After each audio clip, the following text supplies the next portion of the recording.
she's there to save all of us. It's like, Yeah. I thought I really want to take her Yes. to Richard and say, look at that one, look at this one. I understand what that means. Yeah. What does this one believe in? Yeah. Yes. Cool.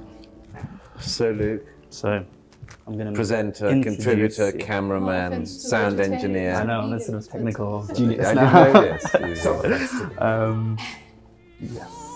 Okay. That's me.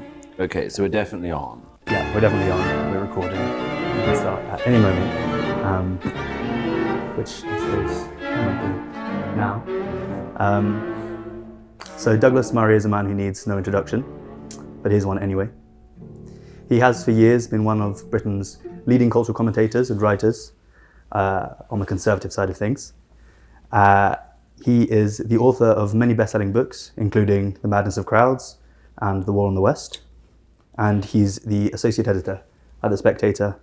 And last night, Douglas, you were here in New York winning the Hamilton Award? I was being honoured by the Manhattan Institute with the Hamilton Award, which is an annual award they give out, and I had the great pleasure of being introduced by Ayan. Incredible. You guys go way back. You've worked with Nathan before, and I've known you for a little bit as well. Mm-hmm. So we're sort of thrilled to have you on our Restoration podcast. Yeah, it's a great pleasure to be with you.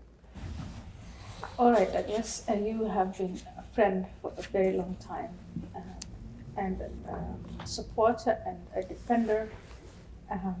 I have so much to ask you, but the first question I want to begin with, because I'm fascinated by your speech last night, and I know that we're going to fix it when we say last night, but you were awarded the Alexander Hamilton Prize by the Manhattan Institute, and you gave a speech, and it's probably one of the most inspiring speeches I've had. And well, thank you.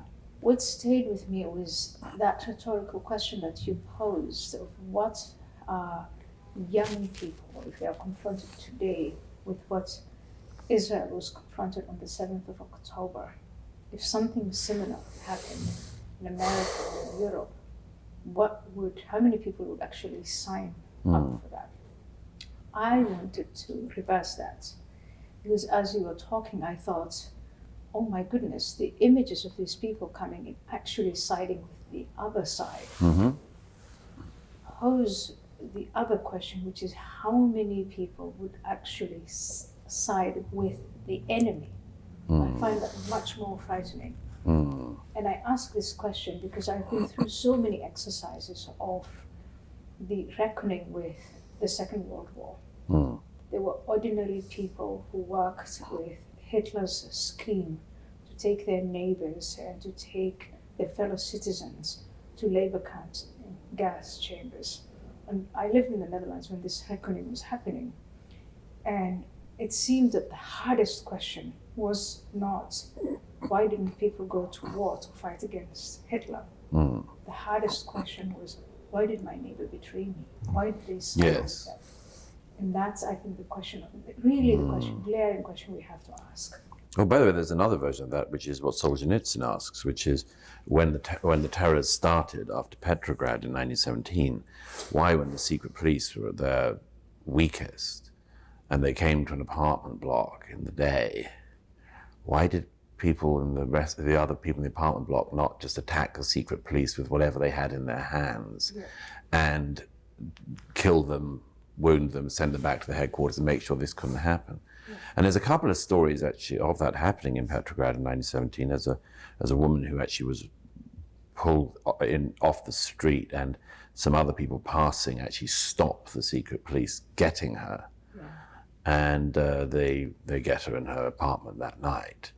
But the answer, as far as I can see, that Solzhenitsyn says is, well, the easiest answer to it is because we didn't know. It was too early. And if you'd have said in 1917, this is going to end up with the Gulag, then maybe people would have resisted. But they didn't know. But I don't buy that. It's 2024. There are two ideologies now that are aligned and that are also vying amongst themselves for dominance. One is Islamism. The other one is this neo-Marxism that we call wokeism. It's 2024, and we know as clearly as daylight the logical outcome of both ideologies, and the Islamist one, it's only in 2018 that we saw what the Islamic State of Iraq and Syria was doing to the people they conquered. The Islamic regime in Iran conquered Iran in 1979. We know what they've been up to for the last 45 years. We know that when you establish Sharia law, exactly what happens. So I want to know, in 2024, why would a student in Columbia or Cambridge University or Penn State or MIT or Berkeley, who are well-informed, most well-informed generation of all humankind, okay, the highest educated, Well, The most educated. wealthiest. Well, let's the most expensively educated. most expensively educated. But so and I know that the Germans and other Europeans in these hacking exercises were saying we didn't know. So that doesn't work now. There's no way you could say I didn't know. I think there is a way. I think quite a lot of people are saying we don't know. I mean, look at the people who are denying October the 7th and have spent the last 6 months, for instance, completely unnecessarily denying that there were, for instance, rapes of Israeli women by Hamas on the day. But why do they do that? I mean, it can't be that they just haven't looked into it, or it can't be that they've looked into it and persuaded that the video evidence isn't what it is, and the evidence of the first responders isn't what it is, and the evidence of the people in the morgues isn't what it is. It's that they cannot face up to what their own side does. So there's sort of willful ignorance. They're trying to sort of psychologically insulate themselves from Do you know, it these reminds horrors. me of something, I don't want to make the obvious comparison, but it reminds me of what people did after the Holocaust who still wanted to be Nazis. There's a great book by a German writer, Bettina Stangnev, called Eichmann Before Jerusalem, in which he described how these neo-Nazis in South America in the 1950s desperately wanted to believe that the Holocaust hadn't happened because they realized already it was a big problem for their side, and they weren't going to actually be able to get Nazism back or fascism back in Europe so long as there was this PR problem, which is how they saw it. And they get Eichmann in Argentina, and they have these tape recording sessions with him in which, among other things, Eichmann badly misreads his audience with one of the most fascinating problems of the 20th century. He gives these speeches explaining how he killed 6 million Jews. Yeah. And the room goes silent when he finishes because that's not what we wanted to hear. Right. Now, why did they not want to hear it? Because they wanted to get around the Holocaust, because they realized that there was no way you could do fascism or Nazism ever again. You would have to walk through the Holocaust, and therefore it couldn't be done. And that's what the people, I think, that's why I say it's eminently possible for them to try to get around it. Because, I mean, if somebody I supported or you supported, like, went into a country and started raping women and shooting them in the head as you rape them, I think the only thing we could do would be to say, and we would say, is like, that has happened and it's appalling, and I wonder whether my side's going wrong. Yeah. But that requires a degree of honesty, which, and it's much easier, and I think most people do, just you get around it. Yeah. You can't walk through that. They get around it. So they say, oh, it's been exaggerated, or it didn't happen, or I don't want to read about it, or it's PR, or what about Gaza? And so it's easy for these people. Yeah, so there is, easy for these people, various forms of denial, trying to get around it. And there's another feature of denial, and I remember a thinker in the Netherlands, Paul Scheffer, used to talk about it, and he called it indifference. To what extent do we have people, just large audiences, who know perfectly well and understand exactly what it entails, but take on, maybe it's also a form of denial in itself, take on this indifferent attitude. It's not happening to me, it's not happening in my neighborhood, it's happening there. Well, there's something that happens, there's something fascinating that happens with the nature of violence, which is that it's like something shatters around you, is my view. It happens even in a bar fight. The first time somebody throws a fist, everything changes. And our late friend Clive James was in Cambridge in 1968 when the Garden Hotel riots happened, which was big news in Cambridge at the time, but not everybody historically remembers it. there was 68ers. They were imitating it in Cambridge, England. For some reason, they protested outside this hotel, and somebody threw a brick at the hotel. And I remember Clive said that's when everything changed. The nature of violence suddenly was on the table.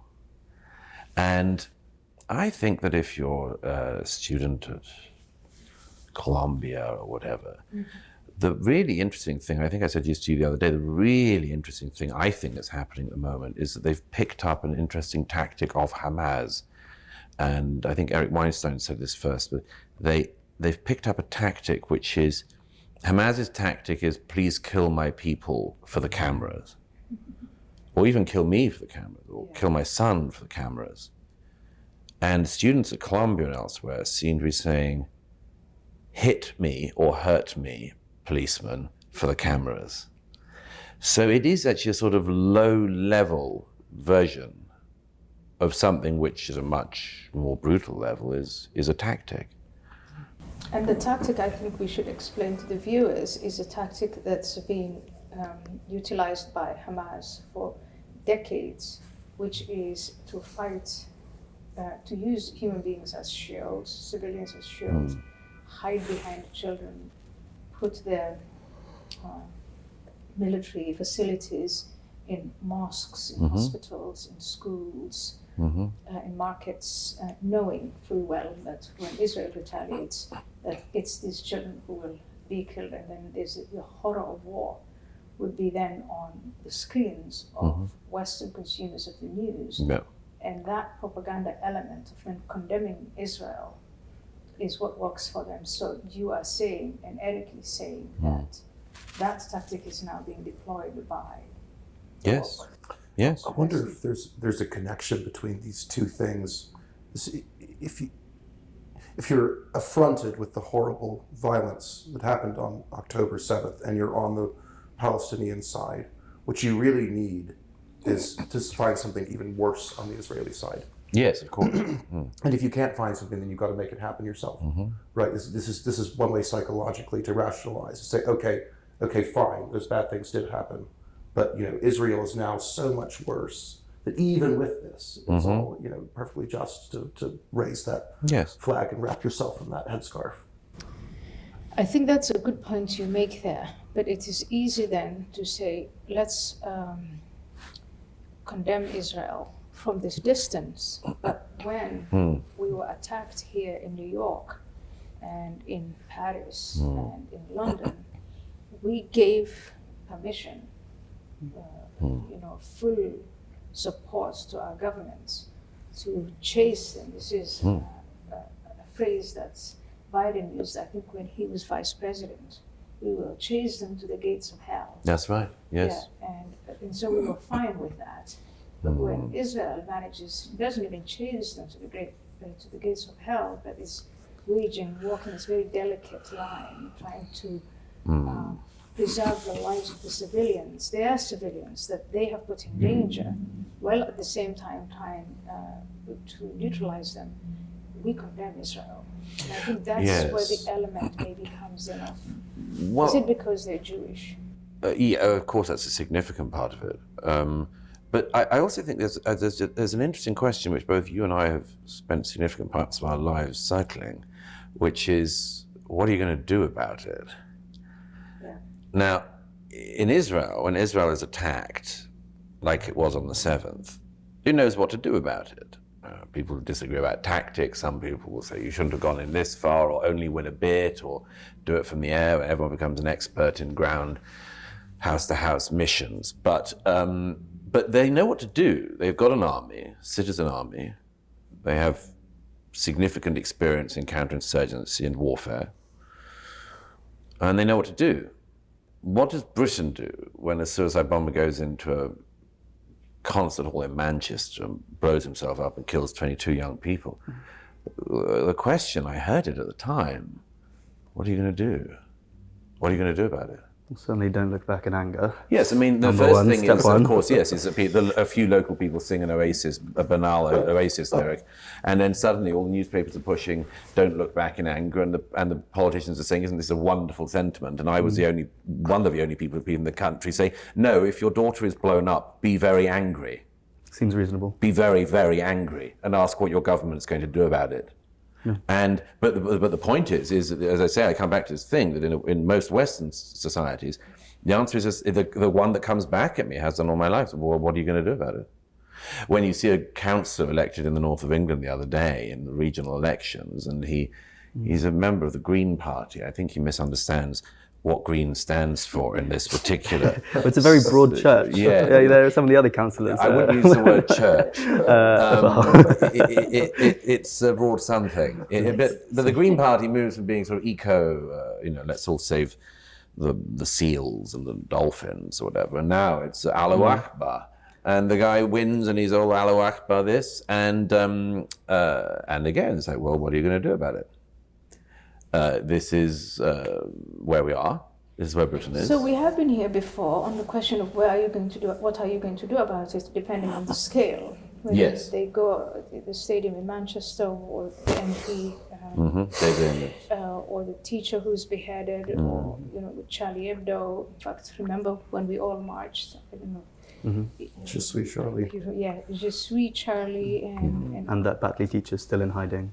Yes. So, but there was one moment I remember quite recently when all the arguments that were used, that we were told over and over again, we can't do that. We will not prevent, we will not change the laws. It's all about the fact that we're an open society. They have habeas corpus. This isn't a war. We're going to try them in courts of law, not military courts. All of that changed with Buttercup. And it wasn't the event itself. I think it was a cascade of events. Yes, that's when right. the French government was confronted with this is not something we can control. Suddenly, state of emergency was declared. Yes. Now, people can be picked up at any time for any kind of interrogation, and we don't know where they're going. Do you remember the height of ISIS, in fact, when the French government was caught saying, don't bring them back, let them get killed there. Yes. So all the principles that were used as an argument to do nothing were suddenly cast by the wayside. And now we're in a state of emergency. And I think there is a psyche among the ruling class where they think if things go from bad to worse, we can do that. Yes, I think that is true. I mean, there have been a few occasions that have been very bad, but not quite bad enough to have the kind of change that's expected. People always ask me, as I'm sure they do with you, like, what's the tipping point on this? And I long ago gave up saying what it would be, because I remember just every time I was wrong, I thought, this will change things. It turns out even Israel needed an awful lot of horror on the 7th to stop the country ripping itself apart on a question of judicial reforms that now looks pathetic. But do you think that Israel is sort of primed in a way? Yes. Because you've made this case after every single sort of horrific thing that's happened in Europe, that there could be a moment where the country decides, actually, we don't want this anymore. And time again, we've almost acquiesced. It's become sort of, the level of violence is just normalized. And so I'm very skeptical about my sort of accelerationist friends who say, something big can happen and things will change. Are we just so demoralized as a society that we can no longer stick up for ourselves? I think people don't know what they do about it. Yeah. And you have the added problem that the people in charge distrust the public, and maybe they're right. Yeah. I mean, this is one that I'm very torn about always, which is, a few years ago, the BBC finally did a program about the rape gangs, the Muslim rape gangs in the north of England, and made a fictionalized version, dramatized version rather, of one called Three Girls. And it only took 20 years for the BBC to finally get around to addressing this question that you've written about in Prey and elsewhere. But they made this program, it was quite good. And a little while later, a guy from Wales hired a van and drove into a crowd outside Finsbury Park Mosque in London, wounding a number of people. And my view is that, and by the way, the BBC, when they were looking for blame for how that happened, notably didn't point the finger at themselves. But the man who did it said in his interrogation by the police that he saw 3 girls on the BBC, and he was so angered he thought he'd get a van and drive it into a mosque. Yeah.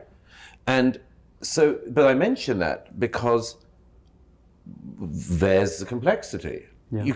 You've got to address this. You've got to address it. But they don't trust the public because they think my view is that most of the public can deal in the complexity of these people are criminal rapists, but that doesn't mean that you should go and attack the guy who runs the shop on the corner of your street. But there's probably a certain number of people who don't have that ability to draw that distinction. And maybe society is currently running at the speed of, we can't trust those people not to do that. I think that's where it is. And then strangely, the reaction then to the guy who takes the van and after he watches the documentary, tries to kill people and kills people at the Finsbury Mosque. That incident is used in different ways. It's used by the Islamists with an agenda. Yes. To say, look, see Islamophobia, any kind of criticism or scrutiny or analysis of what's going on in our society is going to be giving way to this kind of senseless, mindless violence. Yes. And therefore, dear BBC or the other mainstream media outlets, stop talking about the threat of radical Islam. Whatever happens just seems to benefit the Islamists, the Marxists. Yeah, they're very good at that. Yeah. There was a case in Germany a couple of days ago where an AfD politician, I believe, was fined not even for invective, but for publishing statistics about Afghan migrants committing rapes in Germany. It was 6,000 euros, Yeah. I think the fine was. It's astonishing. Well, that's another. There's a story now that someone published a book about the far right in Germany, and it captured, I think, the German fascination. 2 Eastern European men, aided by a woman, who went for years while killing immigrants, choosing who they were going to kill. They were Nazis, they're part of the National Socialist underground. And these fringe groups were always there. Yes. But one way of seeing this is actually the fact that now this whole mantra about white privilege and structural racism is giving these people who were losers, and the majority of society saw them as losers. That's why they're underground. They've been lifted above ground by this nonsense. Well, that's been done before. That Mitterrand did that very successfully in France in the 80s by making sure that Jean-Marie Le Pen took part in the presidential television debates. And Mitterrand did it because he was going to lose and he needed to split the French right. So he split the French right by inviting a Vichyite candidate to join the debates. Very clever. And in countries like Germany, I mean, there's another thing that happens with the AfD and others, which is the same thing with the EDL in the UK, which is that, of course, if you say this group of people who say that they're patriotic and just want to stand up for their country and don't like their country being dismantled in front of them, if you say they're far right, they actually, then the few people who are actually far right go to them and go, oh great, we've got our own party. We've got ourselves a home. And then before you know it, it becomes it. The AfD is a very interesting case in point. I mean, it's obviously several different things, and there's a big struggle going on about where they might go. I want to go back to the tipping point. Because maybe there's a scenario where the tipping point is not we're going to be confronted with a succession of violent attacks and the state is going to declare a state of emergency, but it is this gradualist, just wait them out. These European societies are not having children, they're getting old, they're dying. The number of fighting age, to go back to your question of who's going to fight for the country, the number of men in the fighting age category are shrinking. And as you just gradually Islamize, there's no need for violent action. We will capture these institutions through the ballot box. And there is some history to show that things can happen that way, do happen that way. These sorts of transformations, we've seen it in Egypt, we've seen it in Iran, we've seen it closer home in some of these towns that have become ghettoized and that are left to, for these parallel Islamist Sharia laws, soft Sharia, to take its place. And we know it's there, but we look the other way. We know that there is polygamy. We know that Sharia disputes are resolved. Disputes are resolved on Sharia lines. We know all about this whole halal infrastructure. You just let it be. And over time, we've seen it in Turkey, for instance. A lot of my secular Turkish friends, when I was in parliament in the Netherlands, were saying, no, Erdogan is going to be transformed by the secular structures. He's not going to transform it. You don't want to tell them, I told you so, but it has happened. Maybe there's going to be no tipping, sensational tipping. Yeah, I think that's quite likely. And with the demoralizing of the native populations everywhere is part of the process of that.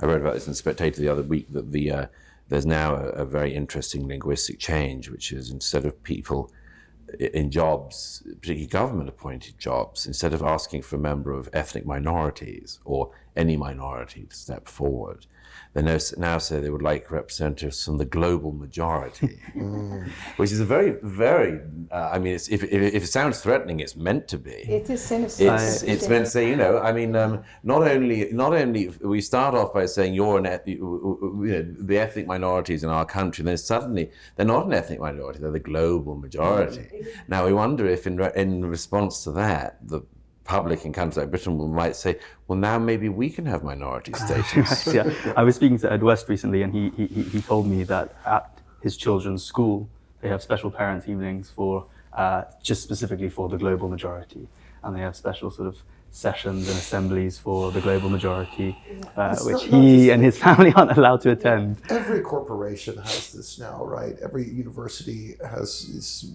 even rooms, spaces in American universities. They're effectively just no whites. But maybe it's an interesting and perhaps useful change of language because it's honest. It tells the truth. Well, it's suitably threatening. In my view is, by the way, it's not going to work. If the aim of all of this BS that we've been through in recent decades is, as some people used to pretend, to let talent rip. In other words, to say, let's just make sure there's no glass ceilings. If you're a woman, if you're gay, if you're a member of an ethnic minority, and you can do something, you should do it, and we'll encourage you, and there'll be no glass ceilings, and smash that glass ceiling, and make sure that any woman who wants to lay tarmac can lay tarmac, and any woman who's dreamt of the thrill of the railroads, just dreams of the romance and excitement of driving the train to Reading. If you want to do that, by God, that's your right, and just drive away, and there's no parallel parking. But the point is that in all of this, if the idea was just let the most talented people go, then people should have seen a long time ago this isn't what we're getting. What we're getting is actually, so I always quote Nietzsche, it's not justice, it's revenge. It's you, the majority, who we now call the minority, pipe down. You've had your time, especially if you're white, especially if you're male. Oh, you've had your time. It's time for the trans black goddess to emerge and for us to worship at the new Gaia's feet. And they will lead us. I've heard white men who have been subjected to this say to me, well, we had our time. Yeah. And I always Are they say, just trying to get laid, or? well, my view is that they're what I call the cuttlefish. They're pretending to be meek, mild things, and then at some point move in. But no, some of them are genuinely demoralized. And I notice this among my peers. And I notice them, and I feel sorry for them. They're sort of, and they tend to vape, and they sort of cringing figures slightly, and they're sort of hoping they'll last their time. I've seen the demoralization in California here in the United States, and I am stunned by those people who report on having attended anti-racist programs, these rituals that are put together, inspired by this woman, Robin DiAngelo, and even ex-Kendi, and then the Me Too, you are a rapist, period, and if you deny it, you're, what was it, fragile. And so you have to go through these sessions and exercises. Yes, there are some people who go through these sessions and come out and say it was such a waste of time. I had to do it because I just wanted to get on with my work. Yes. It's a requirement, right? It's a requirement. All of these big companies, big institutions, universities, it's a requirement. You have to attend these nonsensical things. But there are those who come out completely confused, saying, exactly describing what you're saying and owning it and saying, I'm a racist, toxic masculinity. It's very successful in part because the best way to demoralize somebody is to make them doubt their most basic instincts and their most basic knowledge. That's why I was always, against the sort of erosion of biological reality, was because I always said I know what comes next, which is that you can do anything.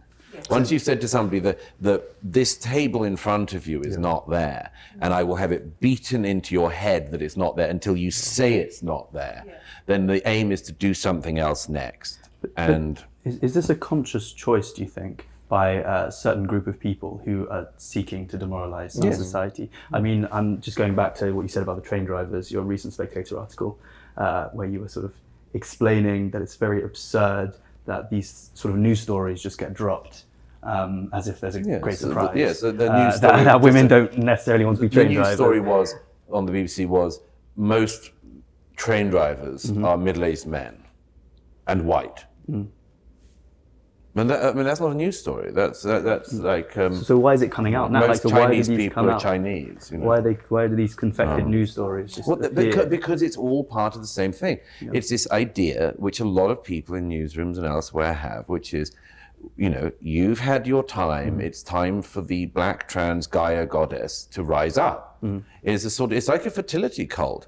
Do you remember what wonderful friend of mine, Deepak Lal? Did you know Deepak? Lovely man. Lovely man.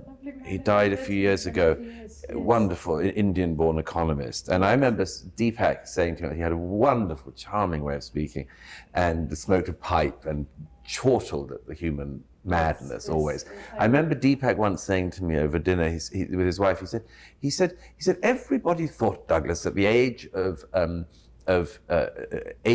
age of rationalism would lead to the age of atheism. And he said, I think it's completely wrong. He said, I think we've entered the age of polytheism again. Yeah. You have your God, I have mine, she has hers. Yeah. She worships at the green idol, he worships at the golden calf. They are very keen on the cult of a Swedish school truant. And you just, everyone has their goddesses. And sometimes they overlap, and you say, would you mind if we borrowed your temple because we find similar worshipping trends? Yeah. But it is essentially a sort of movement in polytheism, and that's what I mentioned in my speech last night. That one of the chicken for KFC students at Columbia. Yeah. This absurd individual, probably calls himself a they. He wears a crop top like all people who are male with no fashion sense.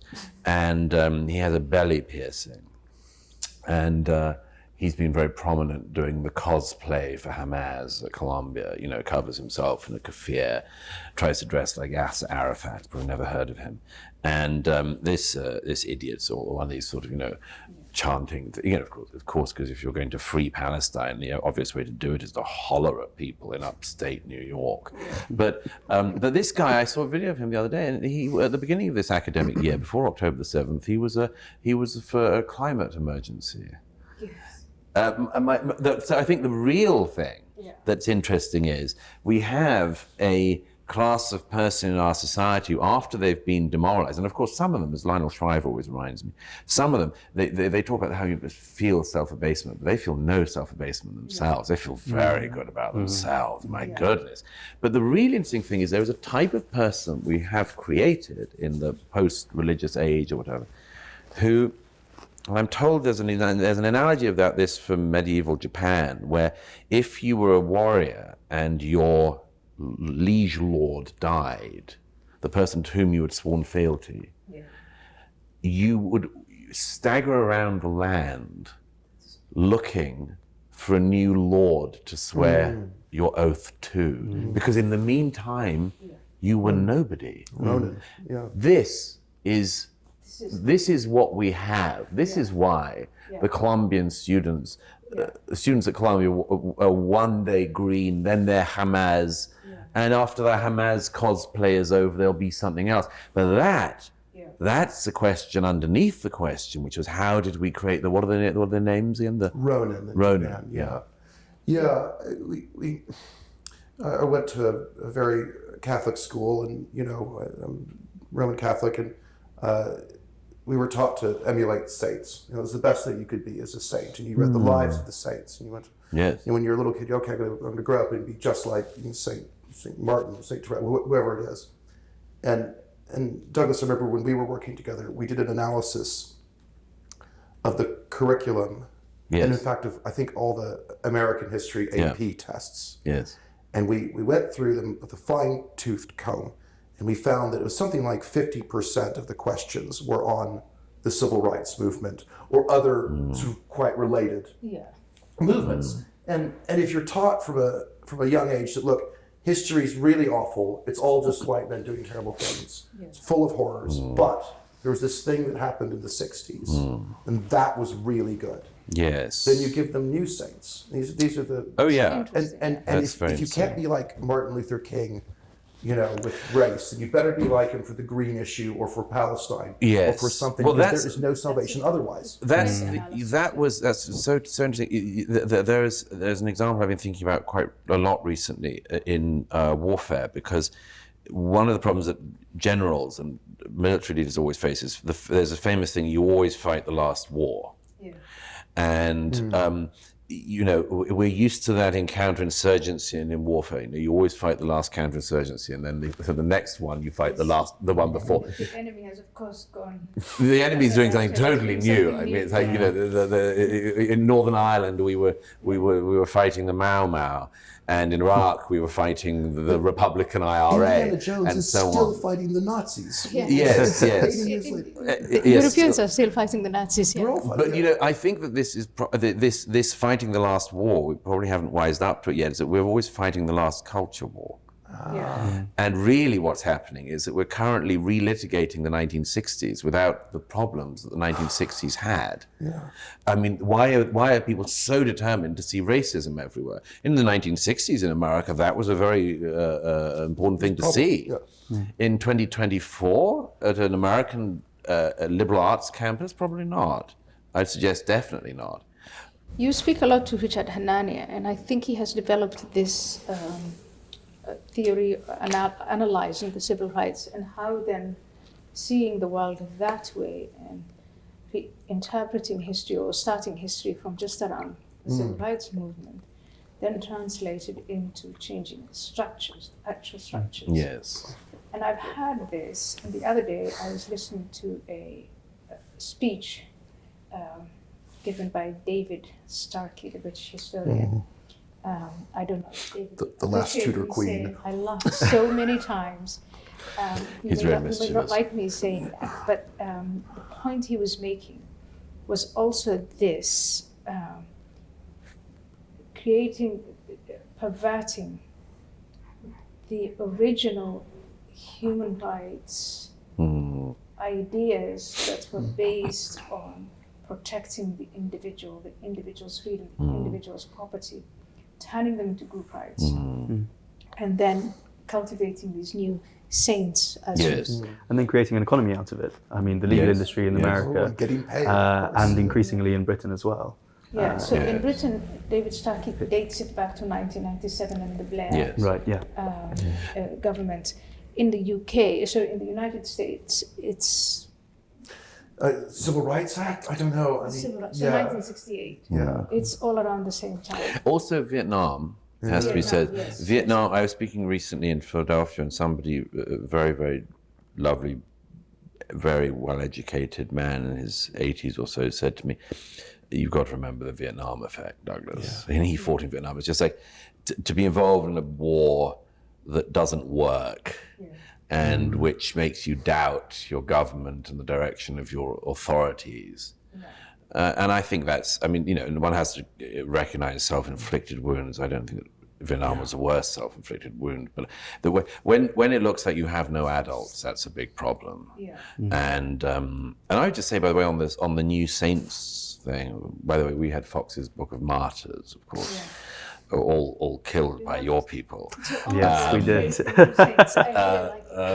But it's very interesting because, of course, some of the I was in South Africa again recently, and you know, the story of South Africa's overcoming of apartheid is one of the great stories of the late 20th century. It's an extraordinary thing, but you know, the mistake of the American student is, for instance, they are not the ANC in the 1970s. And Israel is not South Africa. And Israel is not South Africa apart, exactly. And It's it's just these endless, it's all this low resolution, it's all these attempts to impose a low resolution understanding of something on a totally different scenario.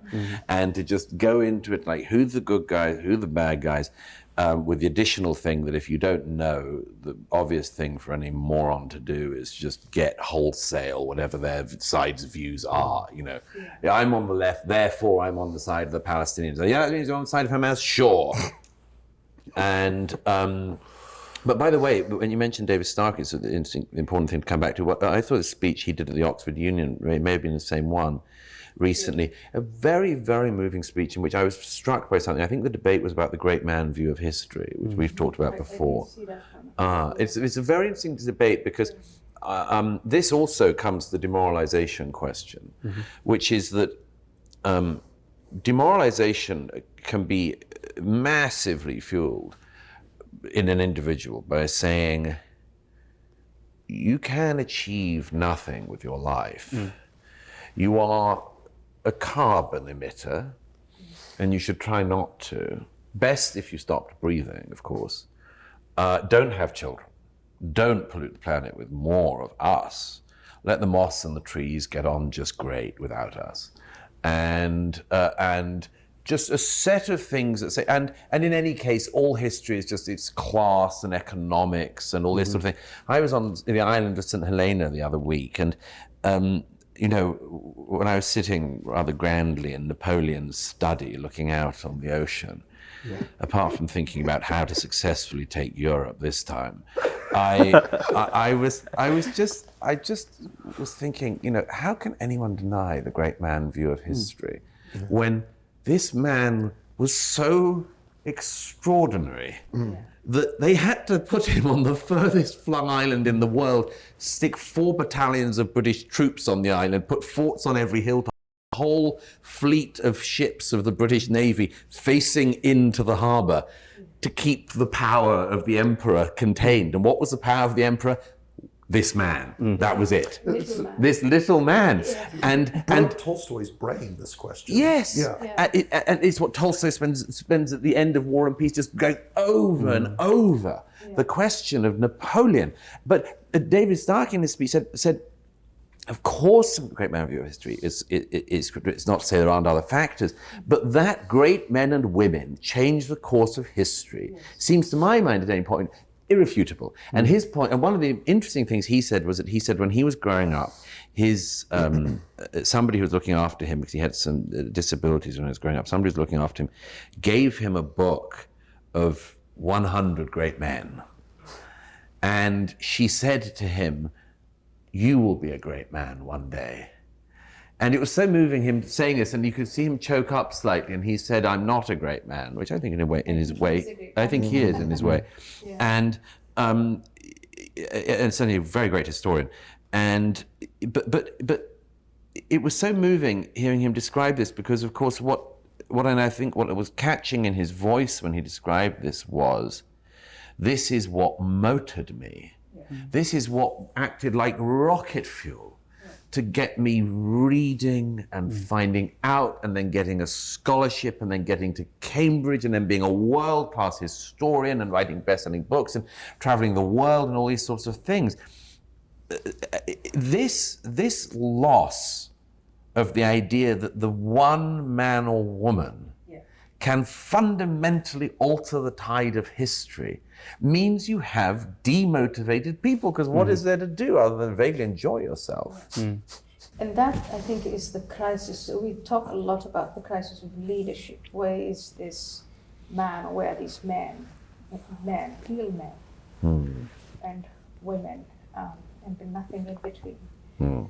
And I think that the problem is we've set up our status systems, you're admired and loved, you become a celebrity today for being the opposite of that. Yes. For being a victim, crying, for literally marinating yourself in this perverse Christianity is what it is. Pity me thing. And so that's how to achieve quote unquote greatness, or at least celebrity. Respect, the pity of your peers. The pity of your peers, but it does. The pity then delivers on material things. You get more money. You get yourself into a senior position. I am not given.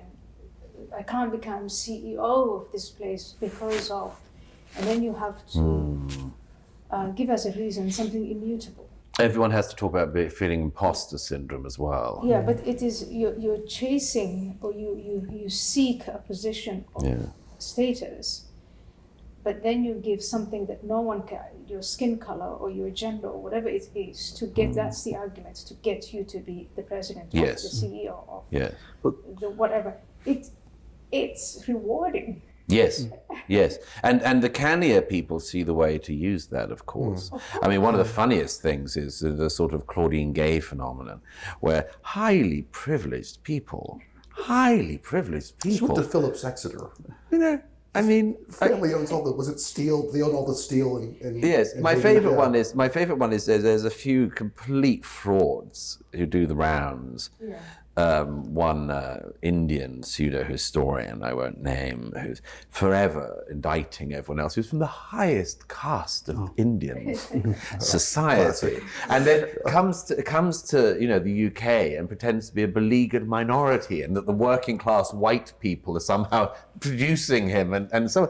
And there are versions of this everywhere. America is rife with sort of Haitian royalty who have discovered that if you pass yourself off as a descendant of slaves, you can win in 21st century America. Absolutely. So you have a class. You actually have a class, a caste of these fake victims who are amassing wealth, and they're amassing power, and they are now the elite. Everybody else wants to be like them. The young woman in Colombia who is saying she thinks she's in Gaza and she's fighting for, asking for water or humanitarian aid.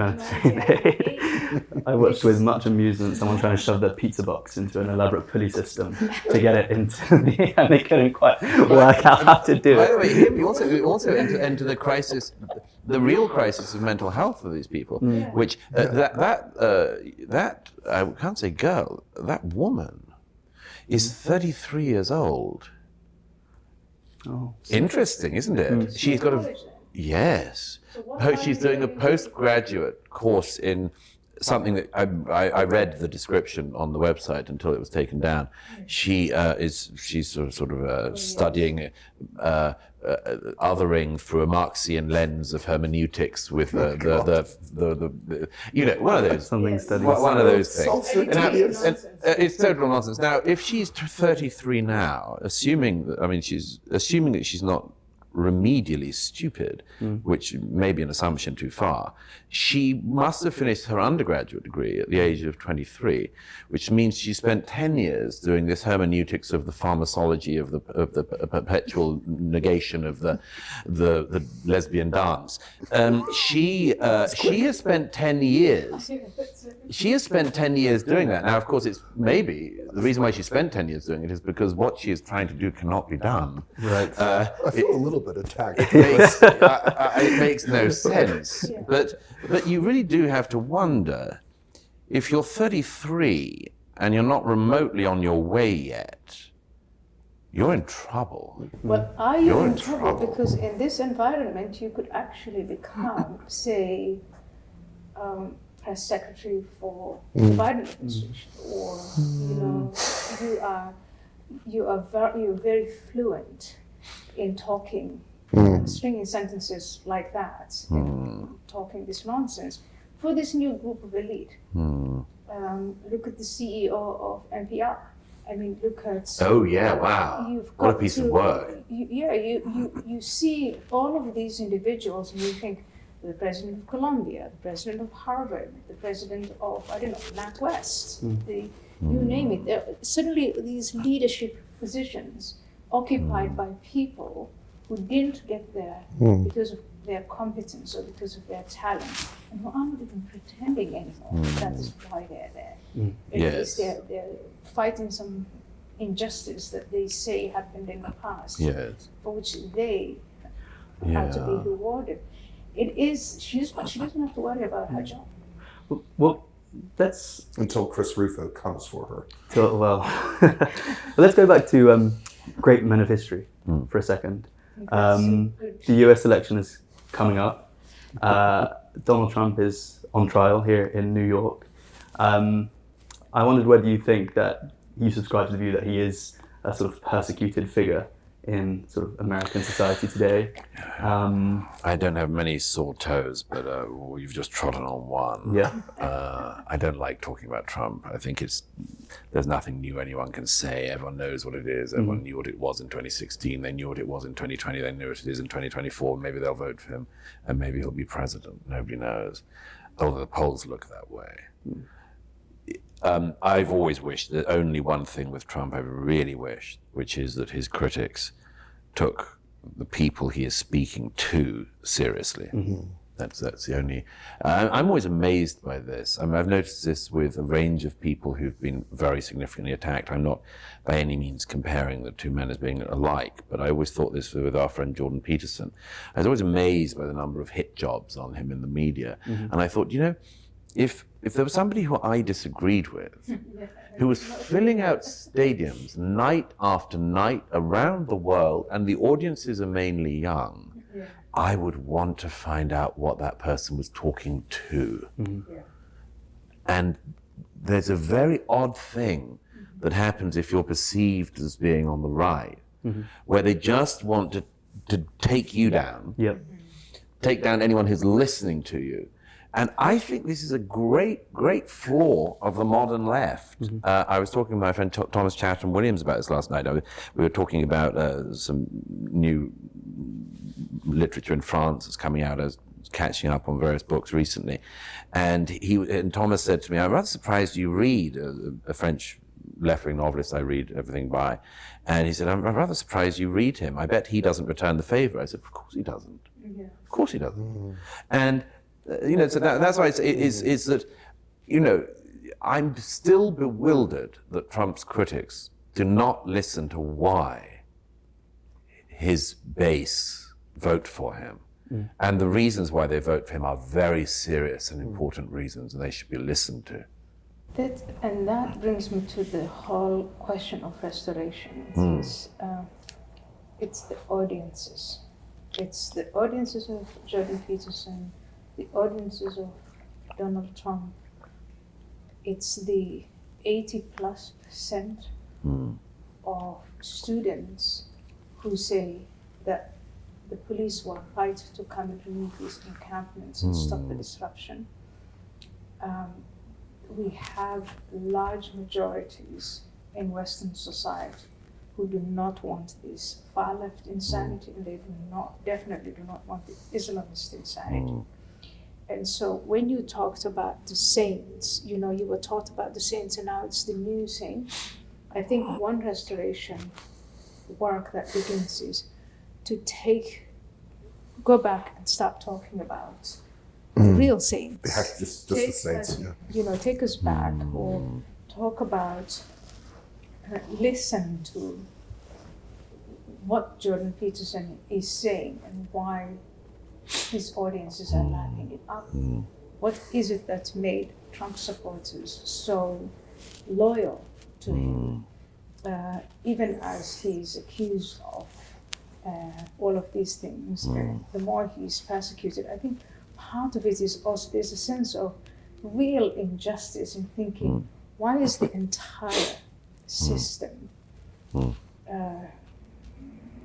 facing off with just this one man when there are all these horrible things going on? The one man who hasn't been scrutinized ever is the other one who challenged Hillary Clinton, Bernie Sanders, and the people who brought in.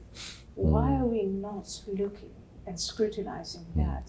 And I think if you say restoration, we've got to retrace our steps and go back and say, to get out of this mud of demoralization we're stuck in, we need to climb out of that. So what is there to remoralize us? Then there's the instability. What can we do to fight that, bring us back into stability? Have conversations, healthy conversations, where we disagree. The other night I went and had a conversation with Richard Dawkins, who's a friend, great affection between us, but now we have this fundamental disagreement where I'm a believer, and of course he maintains with great integrity his position on atheism. And we had a conversation. It wasn't mudslinging, you're no longer my friend, I hate you from now onwards. This is the stuff that demoralization is made of. And so the remoralization is, look how amazing our society is that we can have these powerful disagreements and remain friends. Well, one way to deal with that is, of course, and this is so hard to communicate to people, but that it's incredibly unusual.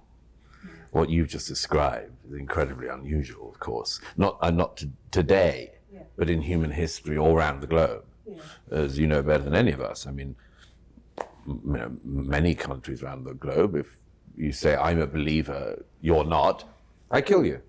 One way around or the other. It's you believe the wrong thing, and you believe in your own. You believe in your gods, I believe in mine, therefore I will kill you on behalf of my gods. And 30 years ago, when I came to the West, I thought what made the West outstanding was that you could have this. You could have people in the same room, sitting next to one another, without machetes, without swords and knives, without poisoning one another, without the bodyguards and the whole. And unfortunately, we're not unique anymore. The West is becoming like everybody else. Well, that's why it's like what I remarked about last night, to warn people that when going back to the Garden House Hotel riot in Cambridge, when the first brick is thrown, when the first punch is thrown, when the first gun is brought on campus, as Alan Bloom famously saw in the 1960s, everything changes. And then you have a decision to make, which is, do I want to be in the realm of violence or in the realm of peaceful disagreement? And if you want to go into the realm of violence, this is what I'd say to the students of the American universities, you will make one massive misstep, which is that you'll think you can control it. And you never can. The minute you go into that realm, anything can happen. Anything. So step back. Do you not think that maybe we should have paid trips to Mogadishu for them to see what it looks like? It's Musk is saying this, right? Yeah, if you fly in this country's flag, you should get a one-way ticket for free. Like. Yeah, I actually, I know a teacher who I think you know as well, who says that whenever a child in the school in England is playing up, very, very effective way to make their behaviors improve is to ask their parents to take them to their country of origin, to meet their second cousins, and they come back transformed. It stops. And I've always found that incredibly moving, because that's a specific one with people of, you know, specific immigrant backgrounds.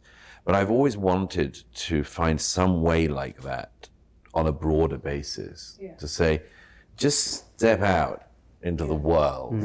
I don't know, like maybe a compulsory gap year for all American students. It would be cheaper than college for the year. To go around some of the world's, you don't even have to go to the war zones. Just go to the poor countries. You know, go to India. See. Maybe go to Mark Zuckerberg and say, can you create a virtual reality where you can actually feel, not just imagine. Oh, so please no. Immerse themselves in it. And the only problem is with virtual is you can't really smell, taste, feel, you know. Yes, and you have the bugs buzzing in your ears. And the imminent threat of everything going wrong. I mean, you know, that's no. I mean, this. I said this in the War in the West, but I mean, this is why I find the hardest thing to communicate to an ignoramus who's never really left their first world country is how to communicate what gratitude they should feel. It's exceptionally hard to do because gratitude is such a comparative thing, and it's a conservative's defining virtue, maybe, is gratitude. At least it ought to be. I mean, it ought to be anyone's defining virtue. And you know, people are grateful for good health. How about being grateful for relatively good health in your country? I mean in every way. Because of grateful to the people who, you know, fought for all yes, absolutely. And the fact that, again, going back to the great men and women of history, you know, how did this republic come about? Remarkable people. I would say, like, I can never get over the genius of Thomas Jefferson. And if he had have been a bit stupider or a bit wicked, then this whole damn country would be totally different. It would be recognizable, but to the side, and not in a good way. Like a Canada or something really awful. As bad as that. So I guess with gratitude comes this sense of stewardship. If you're grateful for what's been given to you, then you really want to look after it and pass it on. You want to pass it on. We've lost that. We need to regain it. And the best way of regaining it is to realize it's at risk. And so then I suppose we have this sort of project, restoration. You're going to be writing a book on restoration, and it's a sort of hopeful project, I suppose. Do you have much hope that we can regain those things? Huge there are hope. certain institutions we can focus on. Huge hope. But it will not come at the behest of government policy. No. It will not come because the Deputy Minister for Homeland Affairs announces a white paper that will look into this.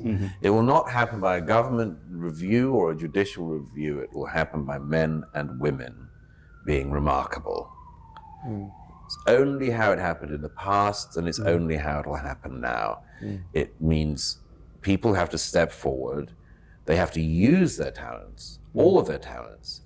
They have to not subdue themselves, and they have to have the idea again of life as a heroic journey, and not as this miserablest thing of what I call the harmlessness aspiration. The harmlessness one being, you know, go through your life, don't emit any carbon, don't be too reliant on the welfare state or whatever else. You'd be reliant on the welfare state, but you know, don't make any fuss really, and don't offend anybody, and so on, and then just sort of slip out in a crematorium near you.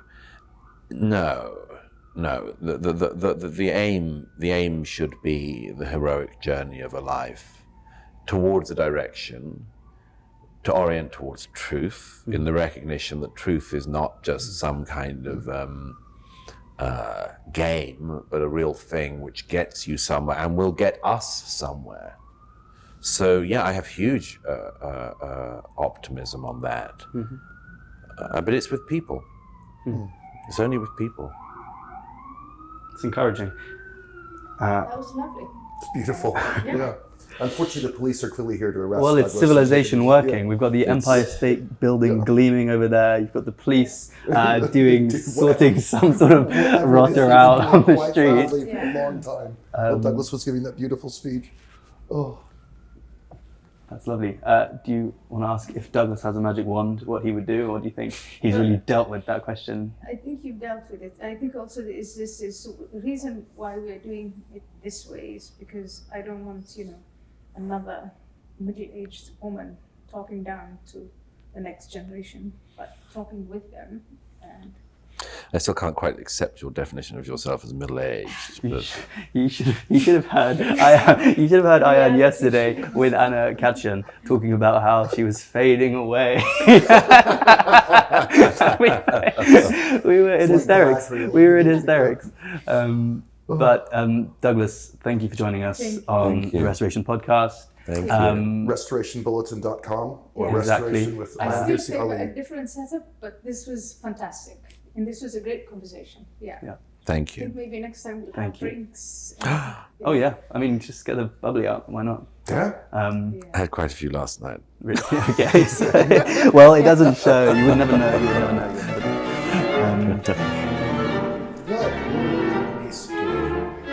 Was there really conversation? Yeah. Yeah, that's good. Yeah. I don't think